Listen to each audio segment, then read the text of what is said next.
नागपूर येथील संत्रा मार्केट परिसरातील पुलाखाली अत्यंत असुरक्षित परिस्थितीत राहणाऱ्या 2 लहान भावांची जिल्हा प्रशासनाच्या संयुक्त पथकाने सुखरूप सुटका केली। दिव्या हिला आपल्या 8 व 7 वर्षांच्या भावांची दयनीय अवस्था समजताच तिने जिल्हा महिला व बालविकास विभागाशी संपर्क साधला। शहर प्रशासनाच्या भिक्षेकरी हटाव मोहिमेत 6 वर्षांपूर्वी दिव्या सापडली होती। प्रशासनाने दिव्याला शाळेत घातले। अत्यंत हुशार आणि संवेदनशील दिव्याला आपल्या चिमुकल्या भावंडांची नेहमी काळजी असायची। फाटके कपडे घालून ते दोघे फुटपाथवरच्या घाणीत राहतात, भिक्षा मागतात, मिळेल ते खातात। त्यांचे भवितव्य काळोखमय असल्याची कल्पना असल्याने ती बाल संरक्षण अधिकारी मुस्ताक पठाण यांना नेहमी आपल्या भावांना सुरक्षित करण्यासाठी विनंती करायची।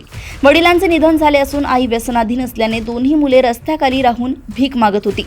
घटनेची गंभीरता लक्षात घेऊन सामाजिक सुरक्षा विभाग आणि बाल मदत दूरध्वनी सेवेच्या मदतीने शोध मोहीम राबवण्यात आली। दोन्ही भावांना तत्काळ ताब्यात घेऊन वैद्यकीय तपासणी करण्यात आली असून सध्या त्यांना सुरक्षित बालगृहात दाखल करण्यात आले। त्यांच्या शिक्षण व संगोपनाची जबाबदारी प्रशासनाने स्वीकारली आहे।